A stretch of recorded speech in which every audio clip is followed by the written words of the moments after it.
सबसे पहले बताइए, कल है मकर संक्रांति और स्नान होगा, अमृत स्नान। आज महाकुंभ की शुरुआत हो चुकी है। इस दिन के महत्व के बारे में जाने उससे पहले दिवाकर जी थोड़ा सा ये समझाइए, क्योंकि हम हर साल देखते हैं बहुत ज्यादा कंफ्यूजन होता है मकर संक्रांति की तिथि को लेकर। कभी 14 को मनाई जाती है, कभी 15 को, कभी कहा जाता नहीं 14 को भी है, 15 को भी है। पहली बात तो इसको थोड़ा सा क्लियर कीजिए, कंफ्यूजन की स्थिति क्यों आती है? क्या ये लीप ईयर की वजह से आती है? और इस बार क्या 2 तिथियां हैं या केवल एक तिथि है? जी नमस्कार, और सभी विद्वानों को भी नमस्कार। साथ ही साथ पौष पूर्णिमा की आप सभी को, सभी दर्शकों को और संपूर्ण भारतवासियों को ढेर सारी शुभकामनाएं। देखिए, इस वर्ष कन्फ्यूजन की स्थिति बिल्कुल भी नहीं है यदि हम काशी के पंचांगों को आधार मानकर चलते हैं। क्योंकि यह जो प्रमुख स्नान है, प्रयागराज का महाकुंभ है, इसके लिए प्रमुख जो पंचांग की बात करेंगे तो वो काशी के पंचांग होंगे। काशी के पंचांगों के अनुसार जो सूर्य का गोचरी परिवर्तन हो रहा है मकर राशि में, सूर्य गोचर मकर राशि में प्रवेश कर रहे हैं, उसका जो मुख्य टाइम दिया हुआ है वो है 2:58 दोपहर में।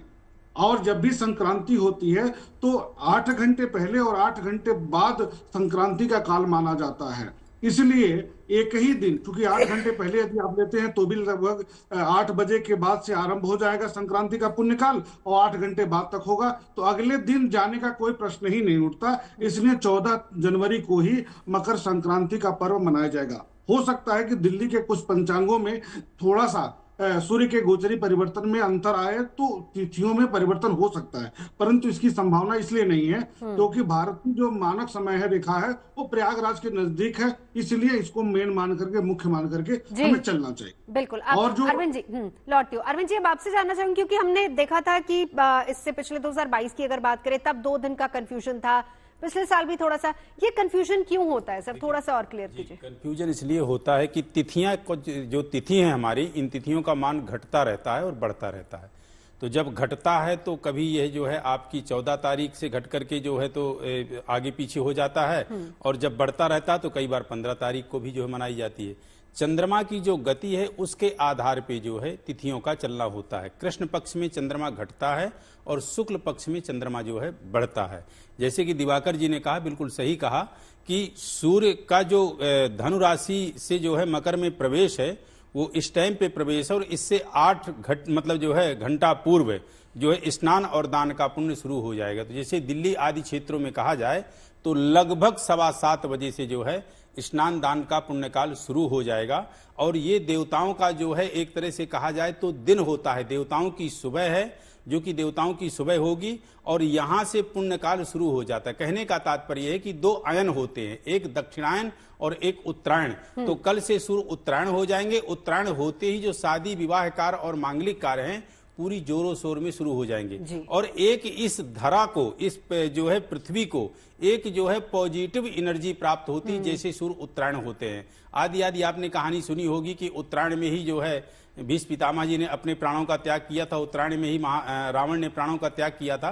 तो आदि महापुरुषों ने जो भी अपने जो है मोक्ष का पयान किया है वो उत्तरायण से किया है। और इसी उत में जो है माघ के विषय में कहते हैं कि माघ मकर गति रवि जब हुई, तीरथ पतई आव सब कोई। तो भगवान भी साक्षात जो है माघ के महीने में जैसे धनु से मकर में सूर्य प्रवेश करते हैं तो स्नान करने के लिए वो आते हैं संगम में। तो यह जो है स्थिति बनती है। कल का पुण्यकाल विशेष है। चलिए, और इसी के साथ साथ हम, जैसा कि अरविंद शुक्ला जी ने कहा कि एक तरीके से पॉजिटिविटी आती है, पॉजिटिव एनर्जी आती है। और कल के दिन की अगर हम बात करें, मकर संक्रांति, पूरा हिंदुस्तान एक तरीके से उत्सव के रंग में रंगा नजर आता है। उत्तर से लेकर दक्षिण तक, पूर्व से लेकर पश्चिम तक, हर कोई, नाम अलग हो सकते हैं लेकिन हर कोई अपने तरीके से इस दिन को मनाता है। एक उत्सव की तरह इसको सेलिब्रेट किया जाता है। दान का बहुत ज्यादा इस दिन महत्व माना जाता है। तो आप अपनी राशि के हिसाब से किस तरीके से दान करें, आज हम आपको यह भी बताएंगे। हमारे साथ नीति जी भी मौजूद हैं और कमल नंदलाल जी भी मौजूद हैं। नीति जी, मैं सबसे पहले मेष राशि की बात करूंगी। मेष राशि वालों को किस तरह का दान करना चाहिए ताकि उनको, और वैसे भी कहा जाता है कि कल के दिन यानी कि मकर संक्रांति के दिन किया हुआ दान आपको कई गुना ज्यादा फल देता है, तो उसका पॉजिटिव फल आपको मिले। सबसे पहले मेष राशि, नीति जी। सबसे पहले तो मैं सबनू लोहड़ी दियां लख लख बधाइयां तोड़े दर्शकों ਨੂੰ जितने भी व्यूअर्स हैगे ना। और कल मकर संक्रांति की बहुत बहुत शुभकामनाएं। सूर्य उत्तरायण हो रहे हैं, कहीं ना कहीं सूर्य अपने पुत्र के घर जा रहे हैं, शनि के घर जा रहे हैं, जो कर्म के देवता हैं, लाभ भाव के देवता हैं। तो आपके जीवन में एक प्रकार से सूर्य की ऊर्जा का एक पॉजिटिव संचार होने वाला है। मेष जाति वाले जातकों का स्वामी मंगल होता है और मंगल खुद मकर राशि में उच्च के होते हैं। तो आप लोगों के लिए तो एक गोचर बहुत शुभ रहने वाला है। पंचम भाव के स्वामी होके आपके कर्म भाव में गोचर कर रहे हैं सूर्य। आपके आज के दिन जो दान करना चाहिए, गेहूं का दान आपके लिए बहुत शुभ है। लाल मसूर दाल का दान आप करें, गुड़ का दान करें, शहद का दान करें, कॉपर के किसी बर्तन का अगर आप दान करते हैं तो बहुत अच्छा रहेगा। आपके उन्नति के मार्ग जो है वो आगे अग्रसर रहेंगे। आज के दिन कंबल का दान और तिल का दान आपके लिए विशेष शुभकारी है। माँ गंगा आज ही के दिन अवतरित हुई थी भगीरथ जी के प्रयासों द्वारा। तो नहाने के पानी में सबको, सारे राशि वालों को गंगा जल को जरूर ऐड करना है। उसके साथ जो मेष राशि वाले व्यक्ति हैं वो उसमें रोज का इत्र यानी कि गुलाब का इत्र और लाल चंदन को अगर डाल के नहाते हैं तो आपके लिए ये बहुत ही शुभकारी होगा। बिल्कुल।